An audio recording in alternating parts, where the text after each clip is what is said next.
Carly Newberg sighed and closed the thick book on government contract law that dominated her desk. It was time to go home. She was in her office at the school where she worked as a law teacher, but this book was for one of the law firms for which she did research on the side. If she left now, she would catch her regular train home. Her husband had left on a business trip that morning, but she didn't feel the aversion to it that she had in the early years of their marriage. She found 2 weeks away from her husband to be refreshing, and she couldn't wait to get home. They met in college. Her husband, David, was a couple of years older and about to graduate from business school, while she was still unsure of what she wanted to do with her life, halfway through her degree. She smiled, remembering the night they met at a frat party.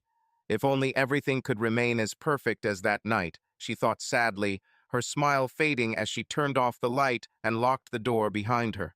They had been a couple for 18 years, almost half of her life, she realized with surprise. She loved her husband more than anything in the world, but over the past few years their marriage had begun to fade. They had been married for 15 years. In the early years of their marriage, David supported her pursuit of a law degree, but recently she was earning more than him as his company ran into financial difficulties. Last year, she began taking on cases from a firm she worked with several years ago to make ends meet. David was a perfectionist and avoided admitting his shortcomings. This was the root cause of the problems in their marriage, and his recent dependence on her was the latest and greatest reminder of his failures. There were many things she loved about her husband, but his stubborn, proud behavior was not one of them. Walking around campus, she headed to the station for her ride home.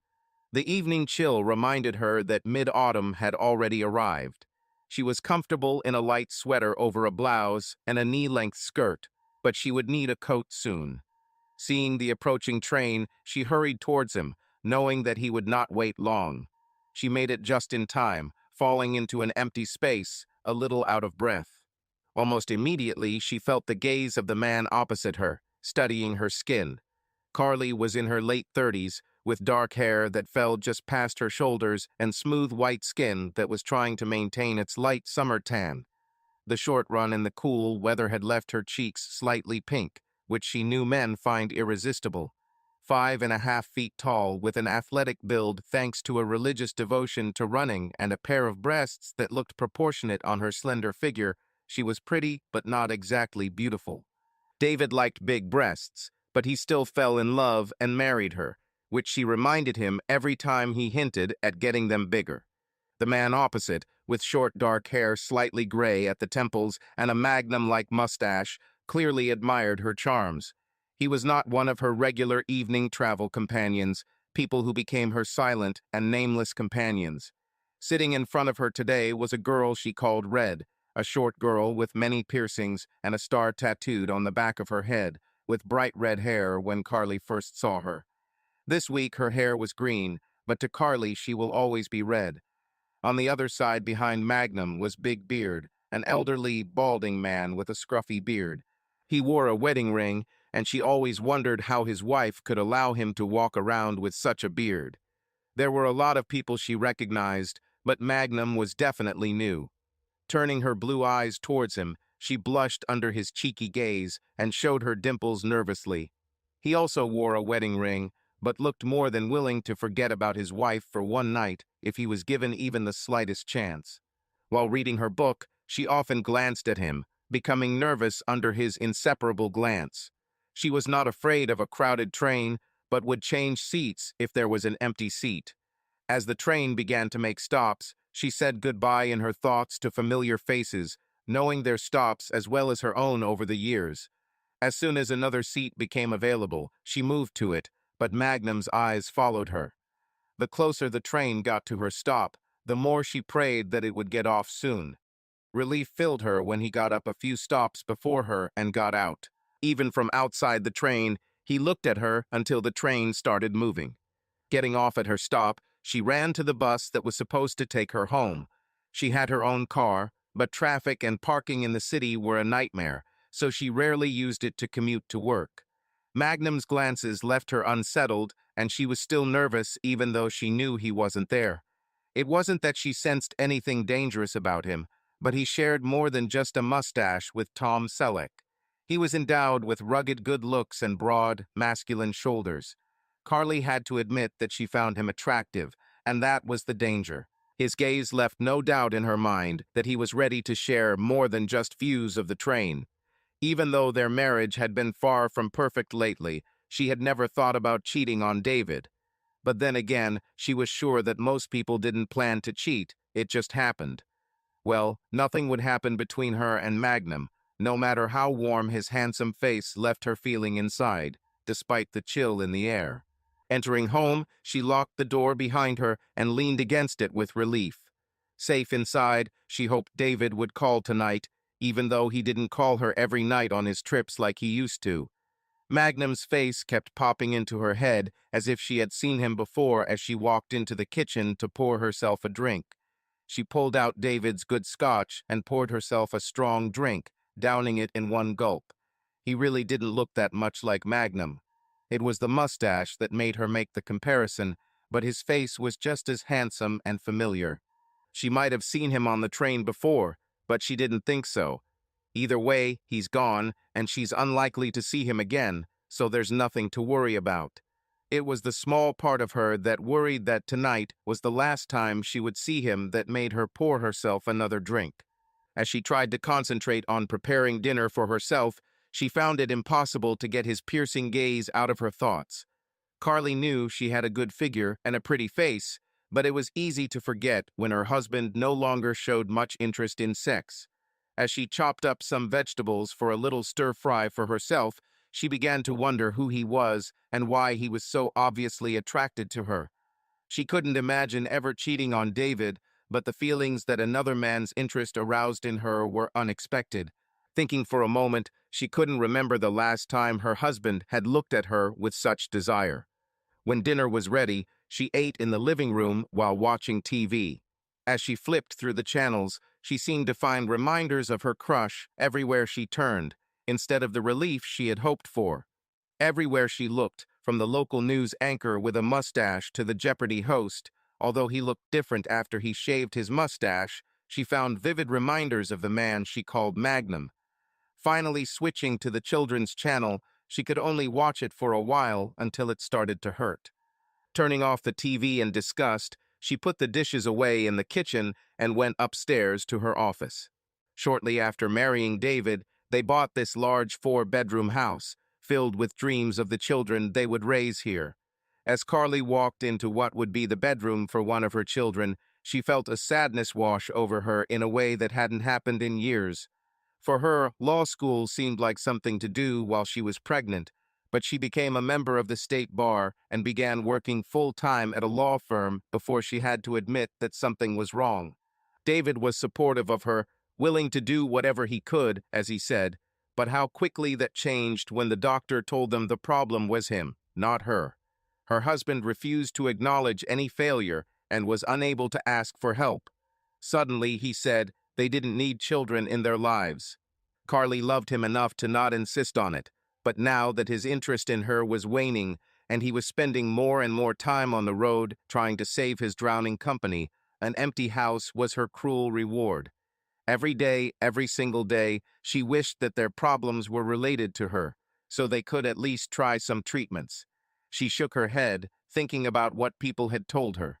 Oh, Carly, you're so lucky that you can travel all the time and not have to worry about dragging the kids along. Or, you have such a great figure, Carly. I wish I looked the same as I did 20 years ago. But I never got my figure back after having children. Are you lucky? Great figure? People can be so damn stupid sometimes. She knew that none of them meant to be hurtful, but if they knew how much their words hurt her, she would never hear them again. Sitting down at the computer, she logged into the school's secure server and downloaded several files that she needed to look at tomorrow. It was going to be a busy few weeks, and every little bit helped. If they failed to settle one case, she may have to spend several days in court on top of her classes and other work. But it was useless to concentrate on work. With an empty house and thoughts of a strange man showing interest in her, she suddenly thought that it was not too late to have children. Shaking her head, she stood up to pour herself a glass of wine. Carly loved her husband more than anything in the world, despite his foolish pride that cost them so much. But that night her thoughts led her down a dangerous path. With a full glass of wine, she returned to her home office and closed her work papers. Even though she was busy, her heart just wasn't in it today. Checking her email, she read a message from her sister inviting her to dinner this weekend. She smiled, thinking about her niece and nephew and the opportunity to spoil them again. Every time she felt depressed about not having children of her own, her sister's children received a big surprise from their favorite aunt. Where had she seen Magnum before? The more she thought about it, the more she became convinced that she had seen his face before, and it wasn't on the train. Checking her browser history to find the page she'd been reading a few days ago, she dove into the site and was finally able to put the questions of who Magnum was out of her head for a while. When she finished with the site, she left the office for the night, turning off the lights. After filling her bath, she looked at her reflection in the mirror as she took off her clothes. Her friends were right. She looked almost the same as she did 20 years ago, but she would give almost anything for a scar from a cesarean section or a stretch mark from a woman who had given birth to a child. Submerged in the warm, soothing water, she dove headfirst under the water and, emerging, tucked her wet hair behind her ears. At the beginning of their marriage, David gave her as much sex as she wanted, but lately he separated her attention. She was filled with thoughts of Magnum. Later, as she dried herself off, she felt colder and dirtier than when she entered the water. Maybe David will call tonight. It would be nice to hear his voice, she thought. But she had no hope for this. It was their first night apart on this trip, and she was sure he enjoyed the distance as much as she did. Calling him at the hotel was out of the question. She hated disturbing him unless there was something really important, and if he wasn't there, he would call her as soon as he got the message, no matter the time of day. As she brushed her teeth, she avoided looking at the guilty expression in the mirror. She decided not to dry her hair, planning to take a shower in the morning to deal with unruly hair and not look at herself now. Throwing the towel at the foot of the bed, she climbed under the covers. Carly closed her eyes tightly, but sleep did not come. The bed she usually shared with her husband seemed empty that night, emptier than at any time during their separation. Looking at her watch in disappointment, she saw 11:17, 11:44, 12:20, 12:52, 1:09, 1:36. Finally, she fell asleep. The next morning, she was glad she didn't meet Magnum on her way to work. The morning class allowed her to keep him out of her thoughts all day. That day, she had 2 visits to law firms, and she asked her secretary in the department to try to fit in a third, which arose at the last moment. While eating lunch alone in her office, she checked one of their credit cards online and realized she needed to contact the bank for more information. "Hello, this is Carly Newberg. I need a fax of our purchases on this card for the last 2 years. Can you do it?" "Great. Of course, I can confirm any account information you need," she said in response to the employee's questions. "I'm trying to remember when and where we bought this laptop that doesn't work. I lost my receipt, but I believe the store signed us up for their extended warranty, and I wanted to see if it was still in effect before I replaced it. Thank you. You have no idea how much this helps me." "Here's your fax, Carly," her secretary said as she entered the office a few minutes later. "I also scheduled that last appointment for today at 4 o'clock. "Thank you, Janice," she said, taking the fax and looking through it. "This is exactly what I need," she added with a wry smile.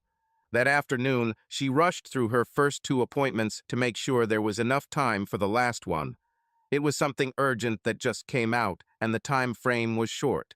She had less than 2 weeks to get this case in order, and her most important client was counting on her.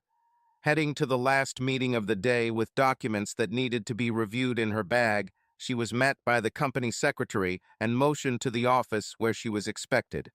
"Carly, good to see you again. Janice, she said you had something important to discuss with me. I hope it's nothing serious," said her friend and colleague Charlie Dunn, standing up to greet her. Her first job after law school was at Charlie's firm, and he always looked out for her.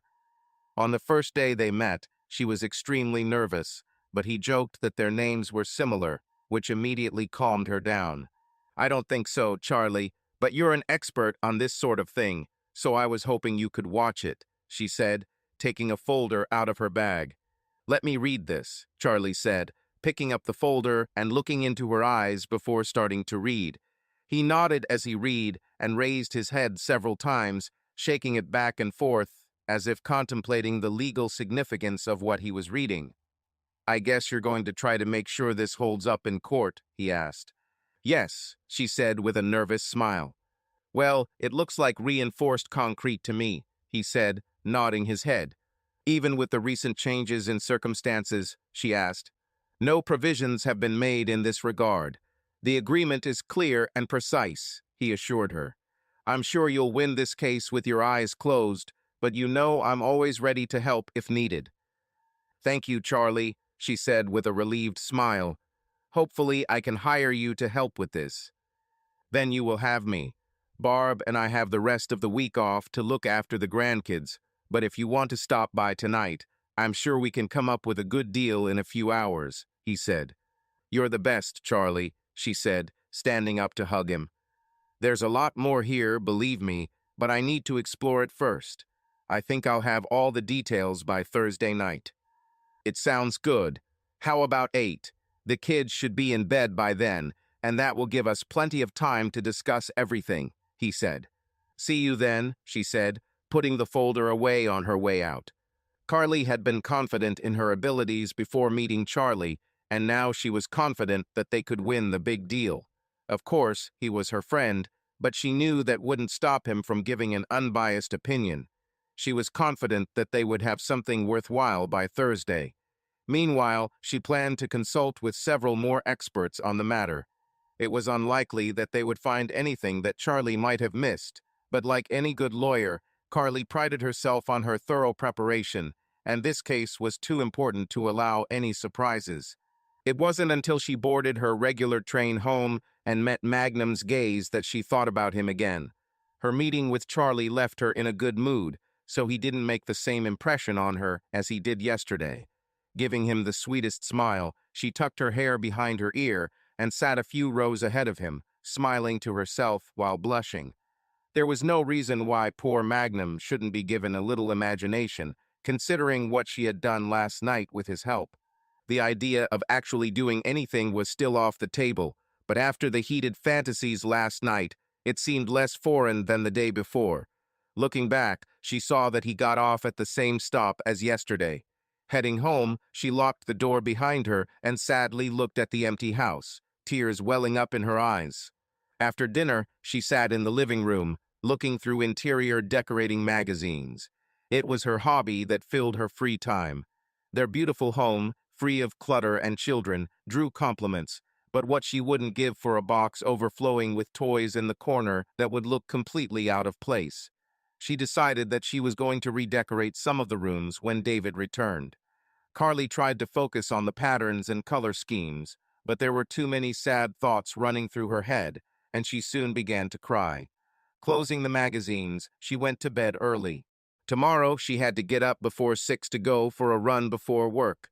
Closing her eyes, she saw Magnum again, but that night she did not fight him and fell soundly asleep. The next morning, she got up at dawn.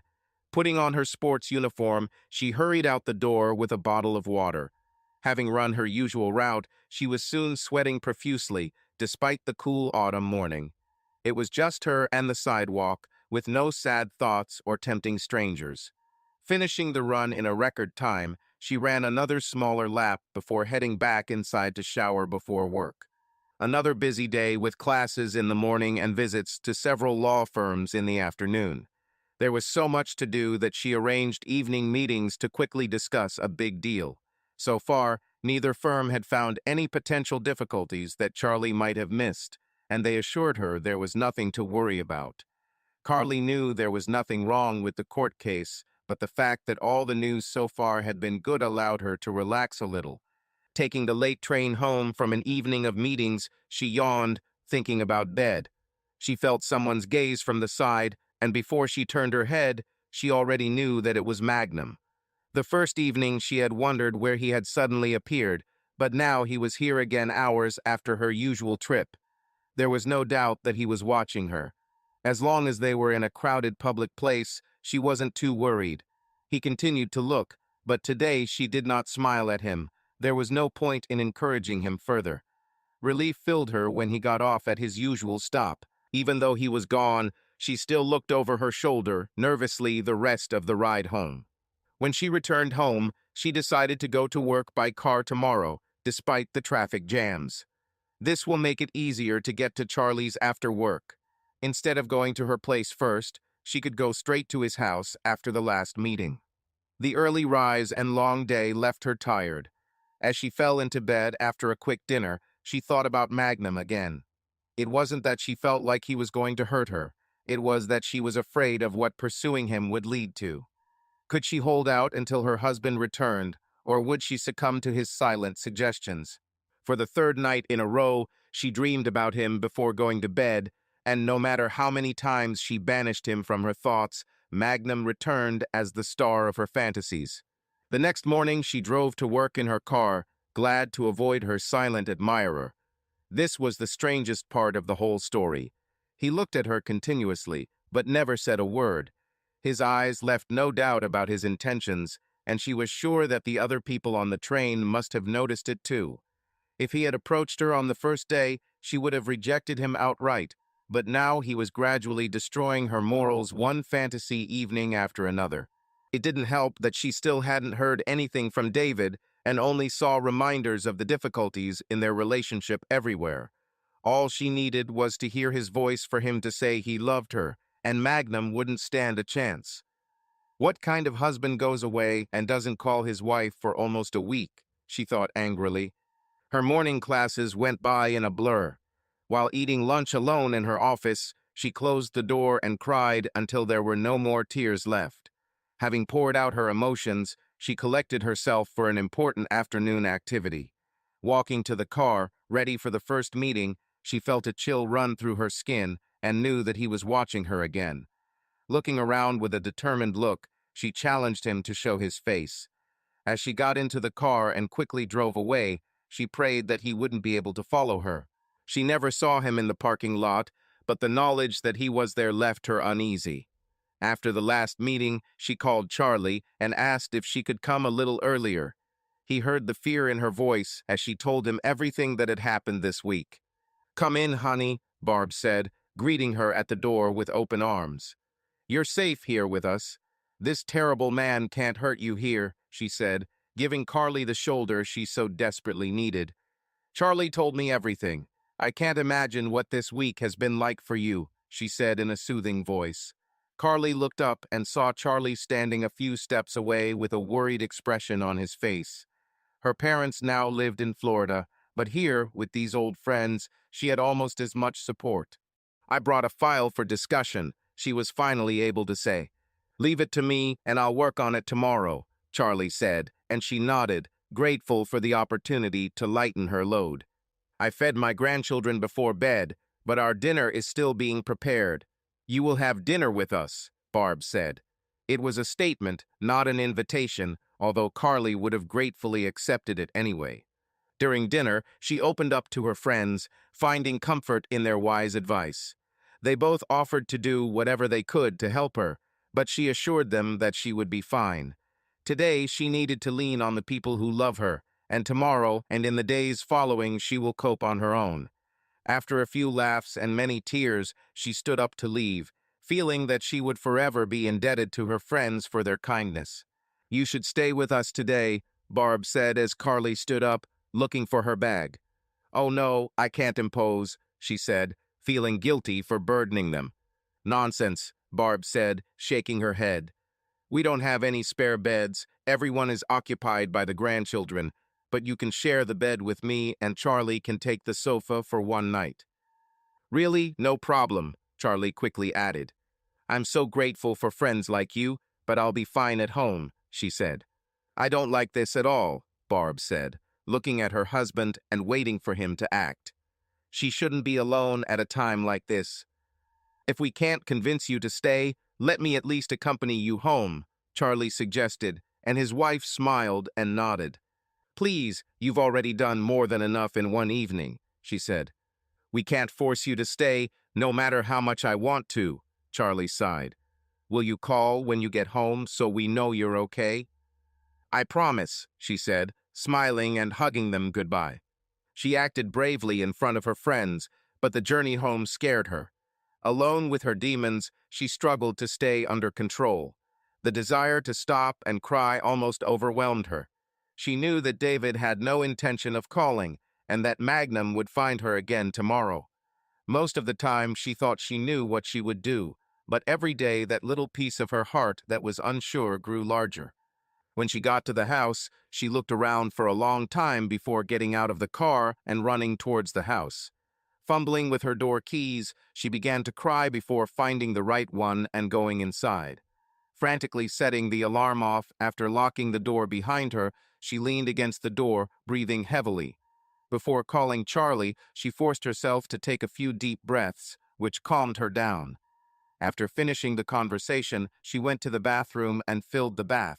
Before sitting in the warm water, she took a towel and sat on the counter near the sink, where there was good lighting. Tears flowed down her cheeks. The next day, she left the car at home. This meant that she would likely encounter Magnum again, but after a night of introspection, she was no longer afraid of him. No look from him could make her do anything she didn't want to do. Her day followed a familiar routine, morning classes and meetings with law firms in the afternoon. After finishing her meetings early on Friday, she caught her regular train home. Where is he? She thought, looking around the carriage. She looked forward to meeting him, but he was nowhere to be seen. It was for the best. It was dangerous to see him again. Carly knew exactly what she wanted to tell him, but it was easier this way. The ride home was the calmest I'd had all week. She could calmly read a book without anyone staring at her. Getting off the train, she headed to the bus stop. The bus was supposed to arrive any minute according to her watch. Still worried about meeting him, she looked around at the other people waiting for the bus until she was sure he wasn't there. Once she got on the bus, she felt complete relief. After a short ride, she got off and waited for the bus to leave before crossing the road. Making sure there was no movement, she took a step onto the road and stopped. Magnum. He stood on the other side of the road, looking intently at her with his now familiar gaze. All the words she wanted to say to him disappeared from her mind as fear overtook her. Stepping back, she began to walk down her street. Turning her head and looking over her shoulder with futile hope, she saw him walking parallel, his eyes glued to her. She scolded herself for wearing heels today, knowing that they would not give her a chance to escape. They were getting closer to her house, and she was on the wrong side of the road. Carly didn't know what to do. Should I go further to the gas station on the corner? Should I go to the neighbors? Walking close to her house, she saw that Magnum had stopped several houses before hers. At that moment, she was sure that he knew exactly where she lived. Either he would provide her with a safe path, or he would set a trap. Her mouth went dry and butterflies fluttered in her stomach. Taking the keys out of her purse, she ran towards the house. Magnum followed her at a safe distance. Near the door, Carly dropped her keys in nervous excitement and turned around to see that he was only a few steps away. "Who are you?" she demanded. "I'm not going to hurt you," he said, raising his hands and taking a step back. "I asked who you are," she said, louder. "My name is John Smith," he answered. "Yeah, well," she snorted, "and I'm Jane Doe. What do you need?" she asked anxiously, pressing her back against the door as he reached into his jacket. "It's just my wallet." "See," he said, waving at them. "Take it and see for yourself," he added, gently throwing it at her feet. "Stay still," she said, crouching down behind the wallet without taking her eyes off it. She took a moment to pick up the keys as well. Opening his wallet, she pulled out his Maryland driver's license, and sure enough, there was his face, John W. Smith. Even in the photograph, his gaze seemed to undress her. "Well, John Smith, what do you need?" "I think it's obvious," he said with a smile that was all too familiar to her. "I'm married," she said, raising her hand to show her wedding ring. "Me too," he replied, showing his ring. "Was your marriage what you imagined it to be?" he asked in a bitter voice. "I don't want anything to do with you," she said. "Are you sure about this?" he asked, taking a step towards her. She saw that he was waiting for her to say stop, but she never did. Now he was standing very close, and her fear disappeared. When he tilted her chin, she knew what was coming next. Leaning down, he stopped with his lips so close to hers. The vile bastard had no intention of depriving her of her honor. He waited until the desire became unbearable, and she had to give it herself. They kissed. They shouldn't have done it here, where the neighbors could see them. Turning her back to him, she opened the door and stepped inside on trembling legs. She didn't need to invite him to follow her. They made love. She suddenly felt vulnerable and ashamed of what she had done. Deep down, she knew she was better than this and wondered what had happened to the woman she once was. After everything that had happened, she hoped it wouldn't be hard to get him to leave. "I knew from the first sight that you would be hot," he said, smirking at her. "What we did here, it shouldn't have happened," she said evenly. "But it happened," he said. "It's time for you to leave," she said as she left. "Don't I deserve to at least know your name?" he asked. "Carly," she said before she could stop herself. She had already shared too much with this stranger. "Carly," he repeated, as if tasting her name. "It's a beautiful name." "You're right, I have to go," he said, looking at his wedding ring. "But is this what you really want?" This wasn't what she wanted. She wanted him to stay, just like in her fantasies all week. Carly wanted to say stay, but it was easier to remain silent and let him do what he wanted. Taking out her husband's favorite scotch from the cabinet, she poured them a glass. It seemed strange to her to share her husband's scotch with another man, but considering what else she shared with him, it didn't seem like a big deal. John accepted the glass with a smile and clinked it with hers. He didn't propose a toast because, really, neither of them had anything to celebrate at that moment. Having drained the glass, he held it out for a refill. Carly poured him another and put the bottle away, not wanting him to get drunk when she barely knew him. Taking a moment to study him up close, she found his masculine appeal incredibly sexy. His strong jaw and thick mustache made him look so masculine, and she felt the strength of his powerful arms and broad shoulders. John was taller than her husband and seemed to be in good shape, with a flat stomach under his shirt. Leaving her bag and work papers on the kitchen table, she headed towards the stairs, knowing that he would follow her. She wanted to ask him what he wanted to do, but there could only be one answer. Leading him upstairs, she led him into the guest room. As far as she went that night, she couldn't bring herself to bring him into her own bed. This she could save for her special man. The room looked so sterile and unused that he must have immediately known that this was not her bedroom, but he didn't care where they would have sex. He had helped her more than she could ever imagine, and she could never thank him enough. She didn't know what to say. Reaching into his coat, he pulled out a pack of cigarettes and offered her one. Carly shook her head, but kissed him again and hurried, naked this time, to get the ashtray. After stopping in her bedroom to put on a robe, she returned to the guest room to find John had already left. Looking out the window, she saw him walking down the street. Having locked the door, she sank to the floor, feeling cold from inside. The tears she had been waiting for all night finally came. That night her sleep was marred by nightmares about how David found her in bed with John. In one of them, David had a gun, and he fired. The next morning, she woke up feeling dirty and filled with shame for what she had done. She was better than that. How could she let this happen?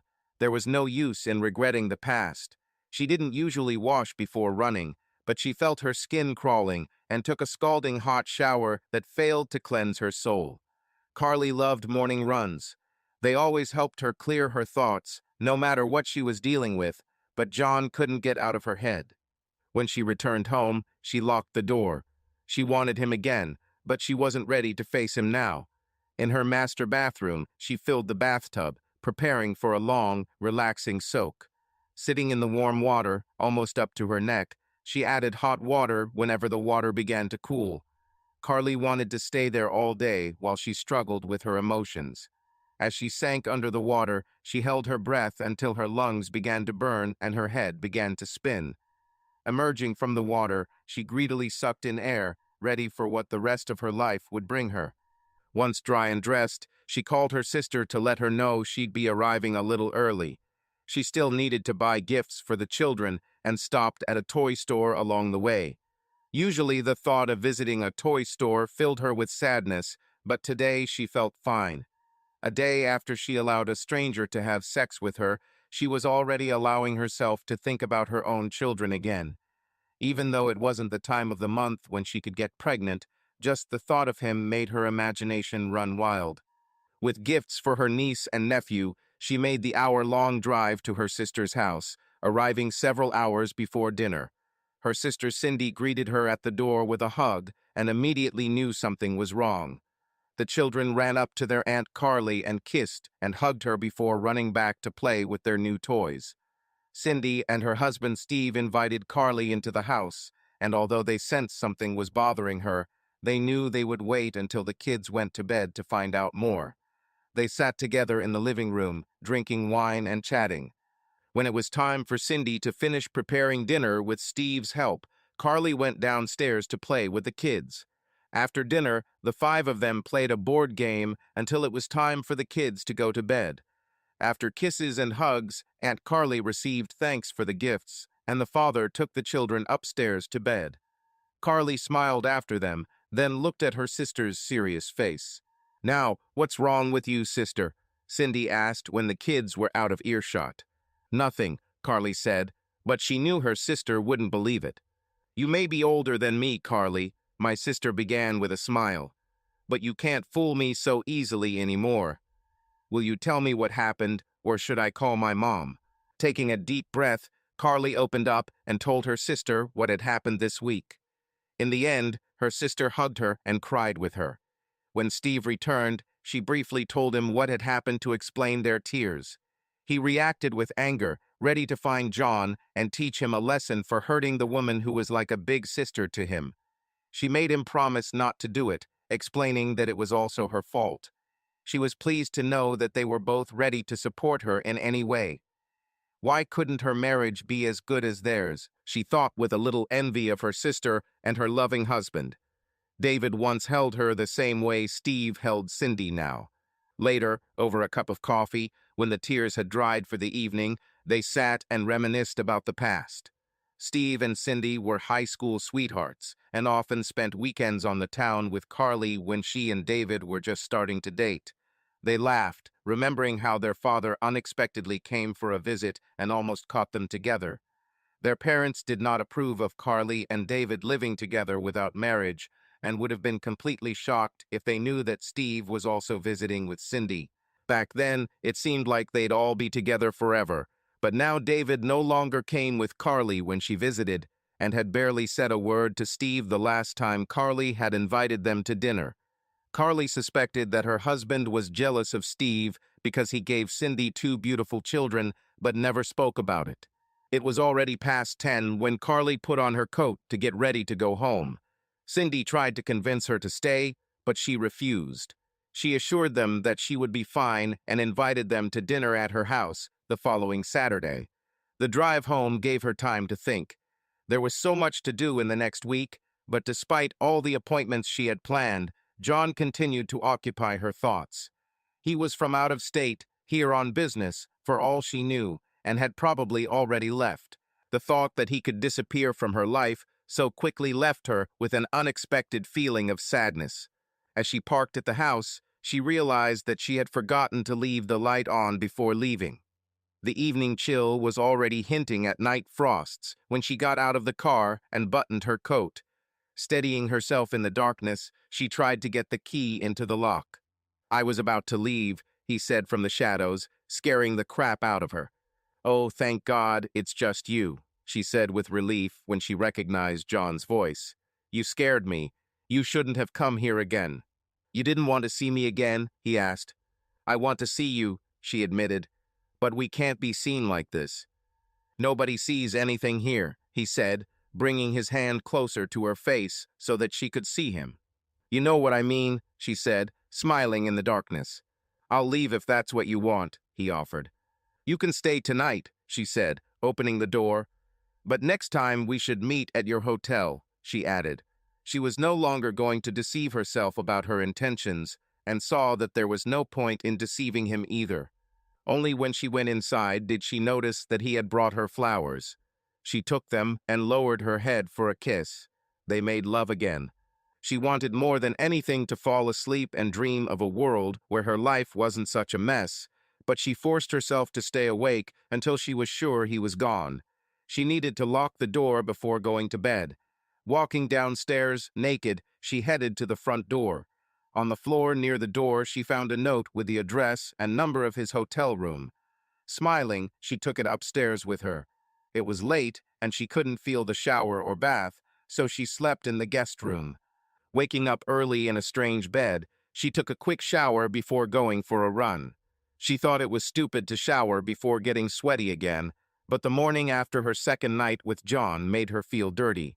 Standing under the warm stream, she shed a few invisible tears, letting the water wash them down the drain.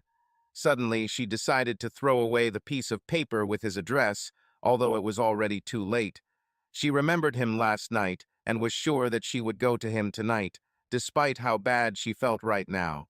As she went out for her usual jog, the rhythm of her steps along the sidewalk cleared her mind. Concentrating on deep breathing and physical exertion, she forgot about John, if only for a short time. When she was forced to think about something, she focused on work for the next week. She will conduct her usual activities all morning, and her afternoon will be occupied with business. There were so many meetings to have, and even more to plan, that it was more than enough to keep her mind occupied beyond her cheating. As that word ran through her head, she stopped for a moment, completely stunned. It had never occurred to her before that this was what it had become. One time it could have been excusable a mistake, but twice without end in mind was an affair that would surely destroy her marriage. When she got home, she didn't shower right away. Heading to the kitchen, she prepared herself breakfast and looked around her dirty kitchen with disgust. After eating, she left her tracksuit on to clean the house, starting with the kitchen. After finishing the dishes, she went upstairs to remove the sheets from the guest bed and took them downstairs to wash. Vacuumed the entire first floor until it was time to put laundry in the dryer. Inspired by her cleaning, she went upstairs and cleaned her bathroom, looking longingly at the tub, knowing that she would soon be able to take a long, relaxing bath. Placing the sheets back on the bed, she carefully looked around the room to make sure everything was in its place before heading to the bathroom for a well-deserved bath. Submerging herself in the warm water for a long swim, Carly sighed and closed her eyes. She thought back to her life with David and wondered where it all went wrong. Was there any mistake she could have avoided? The memories of all the good times they had spent together filled her with a crushing sadness. Tears flowed uncontrollably as she sank into the water up to her chin and hugged herself to drive away the emptiness and coldness in her heart. Carly wasn't sure where her life would take her from this day forward, but she knew that her immediate future included visiting John for more illicit sex. After a long bath, she wrapped herself in a warm, fluffy towel and went to her bedroom. While searching her closet for something to wear tonight, she let the towel slip from her slender body. Looking in the mirror, she turned and squirmed, trying to find something that could push her husband away. Carly had always been observant, which had helped her in her legal career, and she knew that many other men before John had found her athletic figure attractive. As she ran her fingers over her birthmark, she knew that couldn't be the reason. David admitted that he found him attractive from the first night they made love. Her face couldn't be a problem either. She was a bit plain in appearance, with thin lips that she relied on makeup to make them look fuller, and straight, unremarkable hair that was dark brown, almost black, but there were other features that made up for it. Bright blue eyes, a smooth, creamy complexion, and a pair of cute dimples made her look much younger than her age. Although she was 5 years older than Cindy, people often mistook her for her younger sister. The more she thought about it, the more she was sure that the lack of heat in their bed for the last few years had little to do with her. Screw David, she thought bitterly. He got what he deserved in the end. Tomorrow will be a full week since he left on his trip, and he still hasn't called her. There could not have been a clearer sign of how little she meant to him. Once again, she told herself that she would no longer cry for a man who had not shown his love for her for so long. Tonight, when she gets home, she will try to hold on this time. From her closet, she chose a scarlet tank top that showed off her modest cleavage. She didn't feel like wearing a skirt tonight, and while going through her trousers, she found what she needed, a pair of black leather trousers that she hadn't worn in years. They hadn't gone clubbing in a long time, and the last time she remembered wearing them was at a Halloween party 3 or 4 years ago. She knew at first glance that they would still fit her, and she remembered how they hugged her hips and butt just right. Even David might find her attractive in them again. Laying her tank top and pants on the bed for a while, she rubbed some scented body lotion into her skin before putting on the red bra and panty set. Lacy and revealing, it reminded her of the passion she needed in her life. She only truly realized how much she missed good sex only after John had it with her. Perhaps now that she was approaching 40, she was approaching that sexual peak age that she had heard so much about. After putting on the pants, she was glad to see that they still fit snugly, and the bright red tank top went well with them. This outfit was sexy, not provocative and eye-catching. In the bathroom, she was ready for the finishing touches. After sprinkling some perfume, she took care of her face. She didn't need much work, but she did use a little blush to add color to her pale cheeks and eyeliner to highlight her eyes. Her lips were the only feature of her face that made her feel insecure. Applying red lipstick, she smiled to herself and kissed the mirror, leaving a perfect lip print staring back at her. After blow-drying her hair, she used a curling iron to add some volume to the ends of her straight hair. Gathering her purse and keys, she hurried downstairs, putting on her cute black shoes and coat before leaving the house. The hotel where John was staying was not far, but even a short trip gave her too much time to think. The first 2 times she cheated on her husband, John himself came to her. Today, she went to him with one thought in her head. Carly knew their marriage was over before the first infidelity, but that didn't mean it was easy. If it was already over, then pleasure with a man who made her feel so good was something she should have allowed herself. Sunday afternoon traffic was light, and she parked in the hotel parking lot. As she took her place marked for visitors, she wondered how long she would stay here. "Just a second," came his voice from inside as she knocked on the door.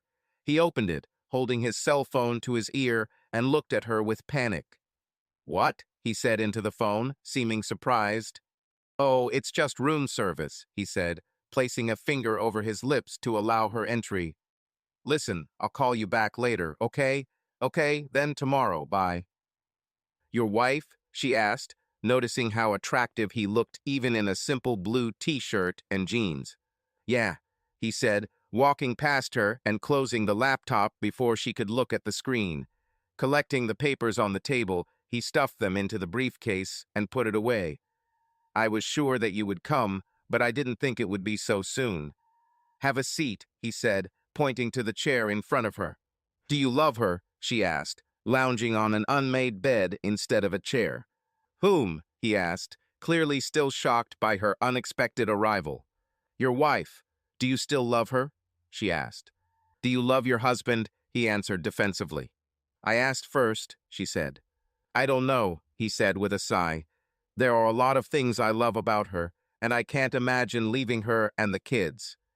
He shrugged, trying to find the right words to finish. "What we did, I feel bad about it, but at the same time I can't stop. With you, I feel a spark that hasn't been there for many years." "Do you cheat on her every time you leave?"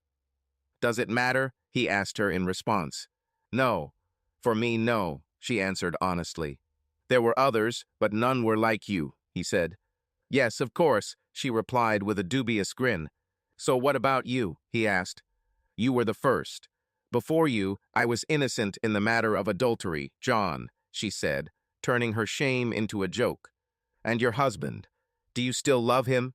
he asked, sliding his hand higher. "Part of me still loves, but I know that he doesn't love me anymore. Not only does it make what we do possible, but it makes it easier every time," she said, taking his hand and pulling him towards her. The conversation was pleasant, but that's what she came here for, she thought as he kissed her. They made love. Returning to the room, she found him sitting at the computer, closing what he was working on earlier. Whatever it was clearly not intended for her eyes. He was still naked, and that's all she cared about right now. "Your husband doesn't sleep with you anymore?" he asked, breaking the silence. "Yes, he's asleep," she said protectively, but then wondered why she should protect him. "I just never get as much as I need. What about you?"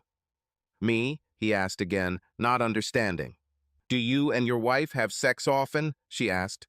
"Oh, my wife," he said, as if she could be completely forgotten. "If I got what I wanted from her, I wouldn't be here." "Well, I think she's stupid," she said.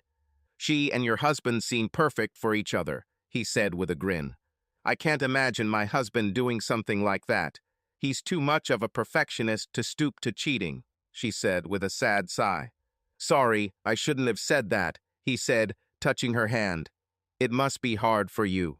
The first time I was terribly ashamed, but that didn't stop me from repeating it again and again. "Can we talk about something else?" she said, shuddering from the sudden cold. She didn't want him to remind her of her own shortcomings. "You look cold," he said, standing up and hurrying to the bathroom. "Here, put this on," he said, handing her a robe.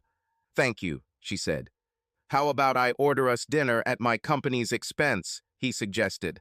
"What do you want?" he asked, reading the menu when she agreed. John ordered room service for them and put on his clothes for now. She felt strange when they chatted and waited. Sex with him might have been good, but she didn't know him at all. No matter how well he had sex with her, they had nothing to talk about. She wasn't looking for a new man. It may have been over between her and David, but she had time to find new love. The conversation with John was awkward, and she didn't know what to say.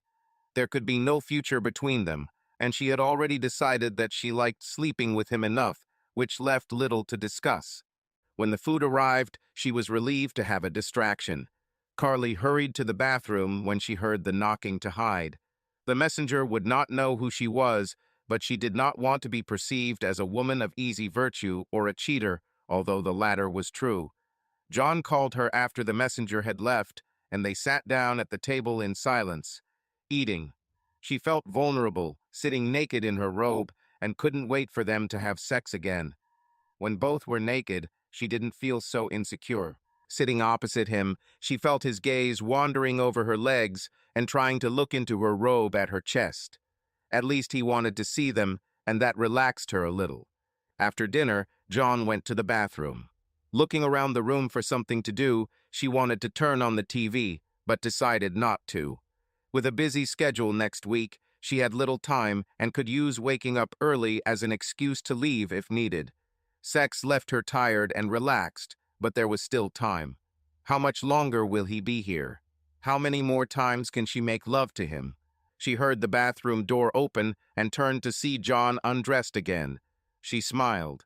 Standing up, she threw off her robe and stepped into his arms.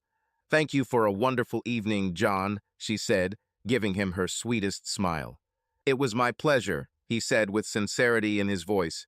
"When can I see you again?" she asked, standing at the head of the bed.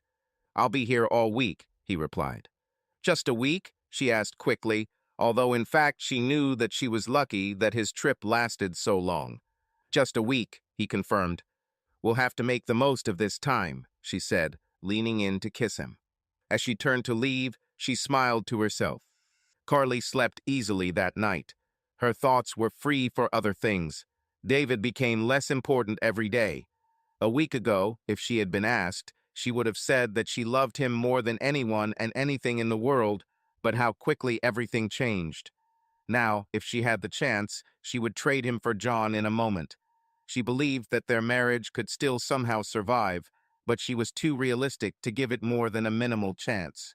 The next day was a long one, even by Monday standards. All day she thought about meeting John this evening. Time seemed to stand still. It was a pity she was so busy, otherwise she would have canceled some of her appointments, although John was probably busy during the day too. It hurt to think that she could lose him so quickly, but without his brave pursuit, she would never have been able to face the sober reality of their doomed marriage. She was so grateful to him that the rest of the week would be an opportunity to show her gratitude. In a hurry to see John again, she arrived at her train early, but the train was late to upset her. She was about to call a taxi for the expensive ride home when the train finally arrived. The delay made her frown, angry at the wasted time. What if John leaves thinking she won't come tonight? She decided to get off at the stop near his hotel instead of going home. Standing up as the train slowed to a stop, she felt the disapproving glances of some of the regular passengers. Who are they to judge her? They can all go to hell, she thought, leaving the train and not looking back. Just a second, he shouted from inside when she arrived at his room a little later. Long day? He asked, seeing the anger on her face when he opened the door. Oh, John, she sobbed, clinging to his warm torso. SHH. It's okay, Carly, he said, kissing the top of her head. I know how hard it can be, he whispered, misreading her emotions. They spent another night of passionate love. Every night this week, Carly headed to his hotel immediately after the last meeting. Despite the traffic, she took the car to work to avoid another train disaster and the judgmental glances of familiar fellow travelers. Although she was looking forward to their evening together, she dreaded the weekend. John was leaving on Saturday morning after rescheduling his original Friday evening flight earlier in the week so they could have another night together. That Friday, she drove to his hotel for the last time with many conflicting thoughts in her head. She could never thank John enough for filling the void in her heart where love for her husband had once bloomed. 2 weeks, almost 2 whole weeks, and he didn't call her.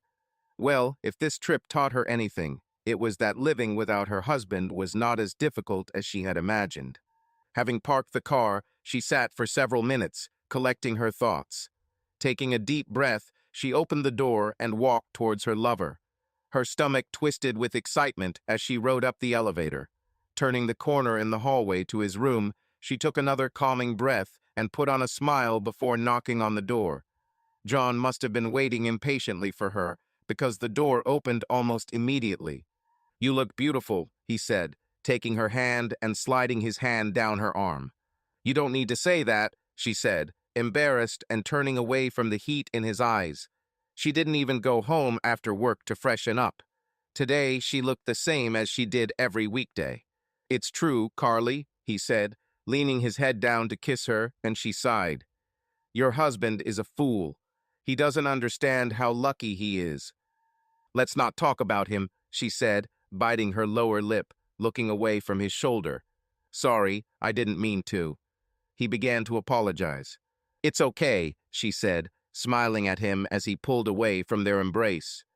But I'd rather enjoy my time with a man who values it than worry about what tomorrow will bring.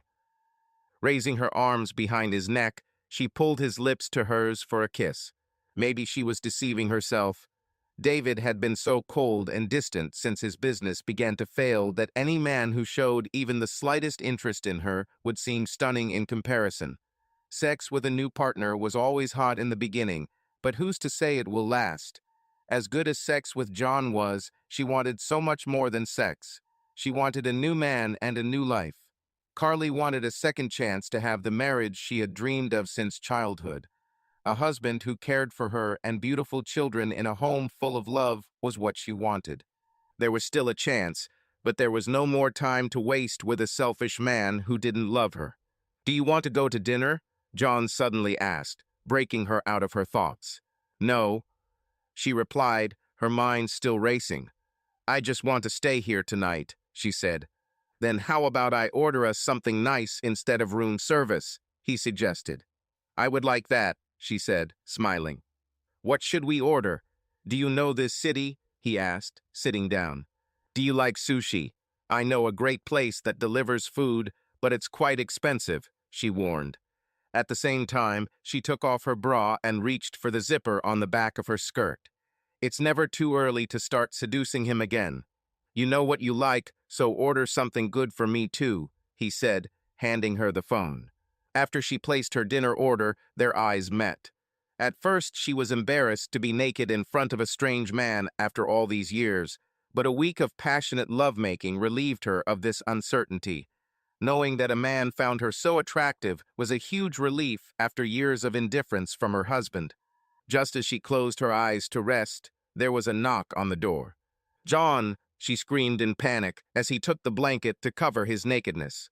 "Just hide your face," he said with half laughing. His hand was already on the door, leaving her little time to run to the bathroom. With her head buried in the pillow, she curled up into a ball, but she knew the food delivery guy would still see her. "Put it on the table. Sorry, that caught us in the middle of something." "Ah, yes," the guy muttered.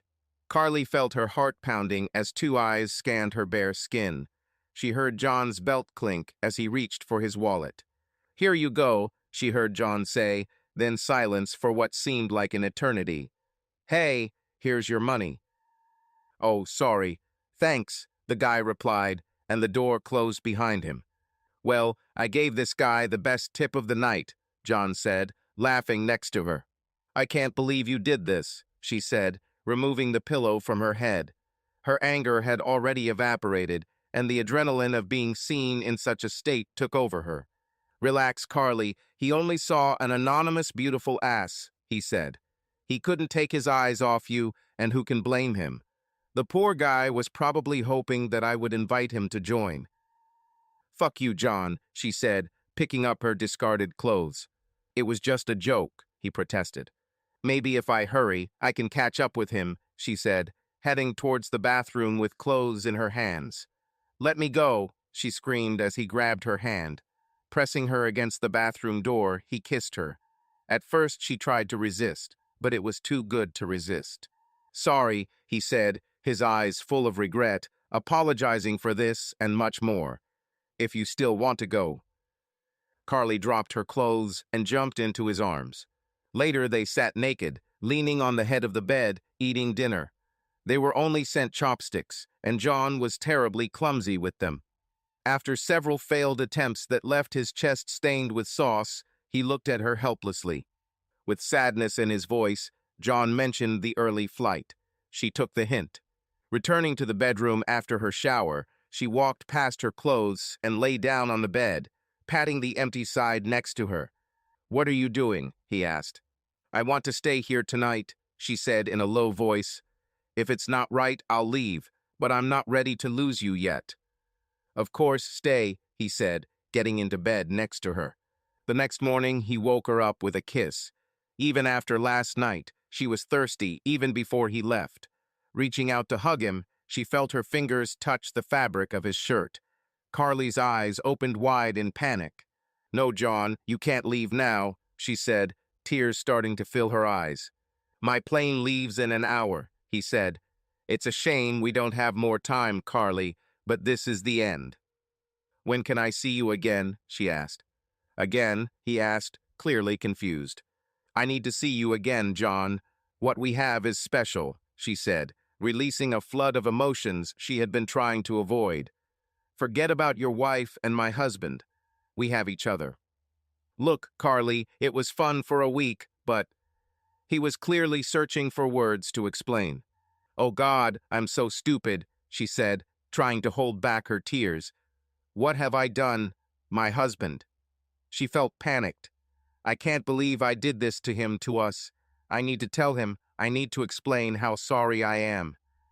"No, are you crazy? Listen to me, Carly." "Are you listening to me?" he asked, waiting for her nod before continuing. "Just because we don't have a future doesn't mean you have to stay with him. Don't tell him anything. There are many men who dream of a woman like you. Sorry it can't be me, but you'll find someone who fits. I will never forget this week," he said, kissing her lifeless lips one last time before leaving. Outside, he took a deep breath. He's done a lot of terrible things in his life, but he'll need the last 2 weeks to forget them.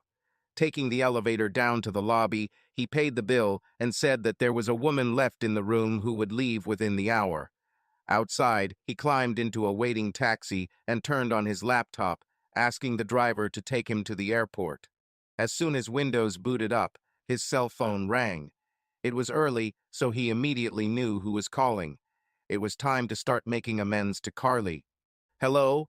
Yes, I'm on my way to the airport now. No, I didn't find anything. Sorry, David.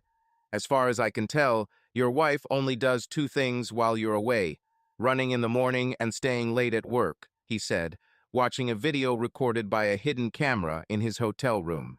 This was true until he turned on his charm and seduced her himself. David had hired him before to investigate employee financial fraud, but this order was different.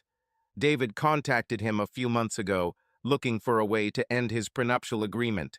He had had a mistress for several years, and he wanted to leave his wife for her, but he could not afford to give Carly her share of the business, which was already in financial difficulties. So David hired him as a detective to find dirt on Carly that would allow him to get out of the contract. As in any business, he promised results, and he knew that sometimes it was easier to create incriminating evidence when it could not be found. Carly wasn't the first married woman he seduced to ruin her marriage, but she was the first he regretted later. Just meeting that Charlie guy you called her uncle and her sister over the weekend. Otherwise, she's been visiting law offices since you left. I know this is not what you wanted to hear, he said, closing the video and deleting it from his hard drive. I don't know if you can continue to live a lie or deal with the consequences. I know I guarantee results, but anyway, there are costs. Can I void my check? You know what, David, it's okay.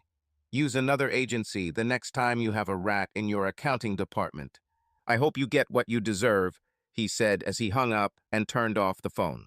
Looking through the photos he took one by one, he deleted them as he went through them. Poor Carly deserved so much better than that scumbag husband. He wanted to stay, but she deserved better than him too. Taking off his wedding ring, he carefully hid his fake ID. I didn't want him to get caught with it on the plane. The airport was already in sight, ready to send him back to his empty life. Looking around the city, he hoped that Carly would follow his advice and start a new life. As soon as the door closed behind John, a satisfied smile spread across her lips. Where are all those people who said she wasted her time taking drama classes in college? She almost told him she loved him, but that would probably be too much. Hoping that was enough to keep him from telling David what happened, but it didn't matter. Charlie said it was impossible to get out of the prenuptial agreement, and some of the best lawyers in town agreed. Still, it would be nice to see the shock on David's face when she files for divorce and tells him she knows everything. The first night she knew she had seen Magnum before. She couldn't call him John anymore because it wasn't his real name, just like Magnum wasn't his real name. She didn't understand why he was watching her. She soon began to examine her broken marriage from a new angle. Once she knew what to look for, everything became obvious. David had been so clumsy in his attempts to hide what was happening that she felt stupid for not noticing it sooner. This fool even paid for hotels and dinners for himself and his mistress using the credit card they shared. Yes, she never used it, but her name was on the account. David and his obsessive desire to accumulate bonus miles for flights. The thought made her laugh out loud. He wouldn't buy a loaf of bread without using this card. She couldn't wait to tell him that this was the way to expose her. Everything was on the extracts. Business trip to Florida, but visit to a hotel in their state. Conference in Chicago, but a romantic dinner for two at a chic restaurant in the city center. A trip to Montana to visit a sick uncle, but the flowers are from a local flower shop. Flowers. When was the last time he gave her flowers? Maybe some of the trips were real, but she was able to match enough incriminating purchases with the dates in her diary to realize that he had been cheating on her for the last 2 years. She only checked 2 years of credit card statements, but that was enough. Knowing exactly when it started would be even more painful. Despite the lack of passion in their marriage, she did not stop loving him until she realized that he had hired someone to follow her. She could even try to overcome betrayal, but the thought that he believed that she would stoop to his level disgusted her. The entire first week, she didn't know what to do. The support of friends like Charlie and Barb, as well as her sister and family, helped calm her down. She told them all about David's infidelity, and they were ready to support her in any decision. In the end, she decided that there was no better revenge than to sleep with the man her husband had hired to spy on her. That his spy turned out to be an attractive and skilled lover was an added bonus. This was another surprise that she hoped to give in person. At first, she almost felt sorry for David. Carly had never loved anyone the way she loved him, and the thought that she might never feel that way again was sobering. Initially, she wanted to demand only the house, leaving everything else to him, but 2 weeks of rage hardened her heart. She was going to take everything that was guaranteed in the marriage contract, including his half share in the company. In the beginning, David had 3 partners, and they were the ones who insisted on a prenuptial agreement to protect their interests. They all had the same contracts with their wives. Over time, David bought out their shares one by one, but the contract remained unchanged. She was entitled to half of his share. She intended to get every last cent, minus his share of the house's cost. Carly didn't think his business would survive this, but David had no one to blame but himself. If he had spent half as much effort on the business and their marriage as he did on his affair, he wouldn't be in this situation. Carly sat in her office, looking at the computer screen, which showed a notification about an incoming fax.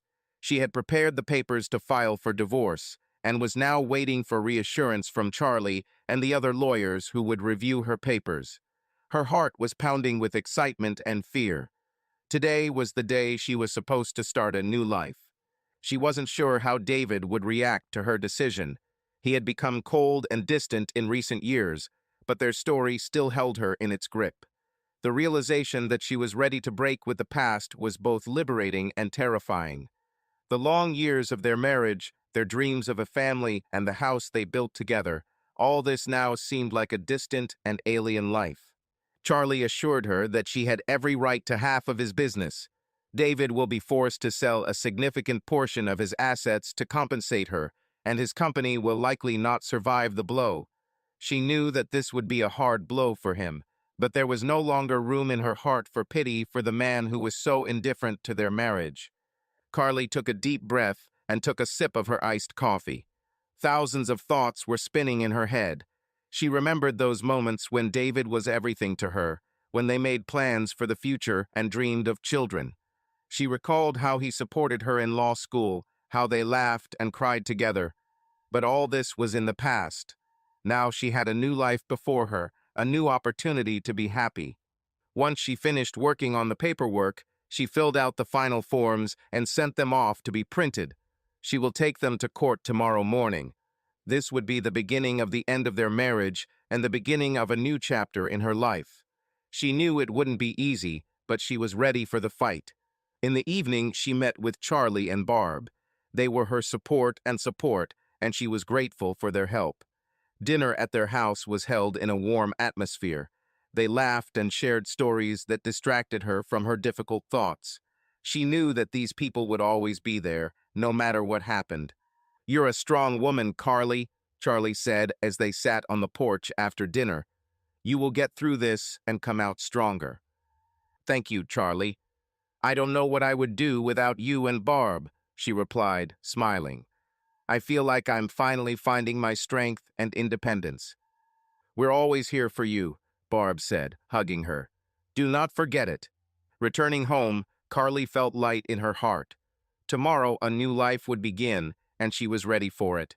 She opened the door of her house and walked inside, feeling the silence fill her.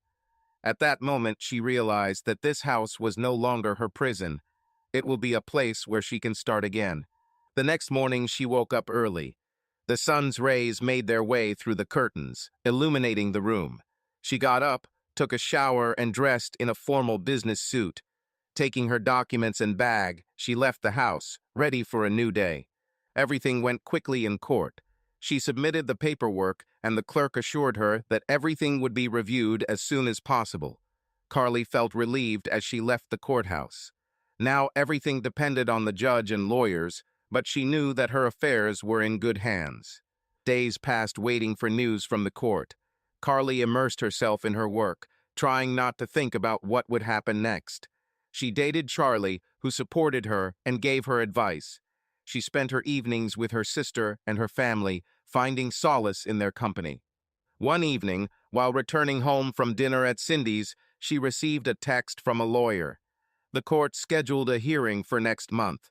It was faster than she expected, and hope flared up in her heart. She knew that this process would not be easy, but she was ready to fight for her future. When the day of the hearing arrived, Carly felt confident. She came to court holding her head high. Her lawyer was there, and she knew she had done everything she could to prepare. David was there too, but she didn't look at him. Their paths diverged, and now she looked only forward. The trial was tense. The lawyers argued, presenting evidence and arguments. Carly talked about her life with David, how their marriage fell apart, and how she was forced to take matters into her own hands to save her future. Her voice was firm and confident. David sat opposite her, listening to her words. He looked tired and depressed. She knew that he was suffering too, but her decision was inevitable. As the judge made his decision, Carly felt the tension leave her body. The judge granted her demands, and now she was free. After the hearing, she walked out of the courthouse, feeling the sun shining on her face. It was a new day, a new start. She knew that a lot of work and changes awaited her ahead, but she was ready for it. Her life was just beginning. Several months have passed. Carly moved into a new apartment, started new projects at work, and found new hobbies. Her life was filled with new meetings and events. She started running in the mornings again, enjoying the freedom and fresh air. One morning, while returning from a run, she received a text from Charlie. He invited her to dinner to celebrate her new stage in life.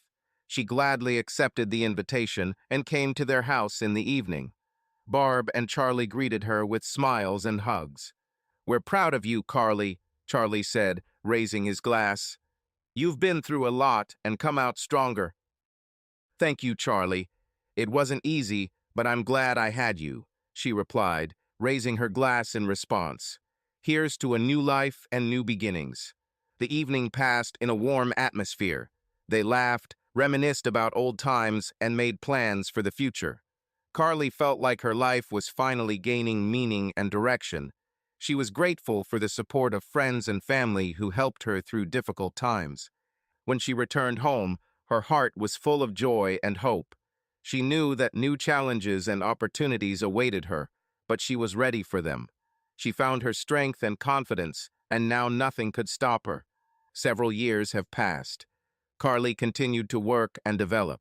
She found new hobbies and friends. Her life was rich and interesting. She traveled, met new people, and enjoyed every minute. Her past no longer held her in its chains, and she was free. One day, while walking in the park, she met a man. His name was Michael, and he turned out to be kind, caring, and understanding. They started dating, and every day their relationship became stronger. Carly found love again, but this time she was ready to keep it and develop it. Michael was her rock and support. He understood her past and accepted her for who she is.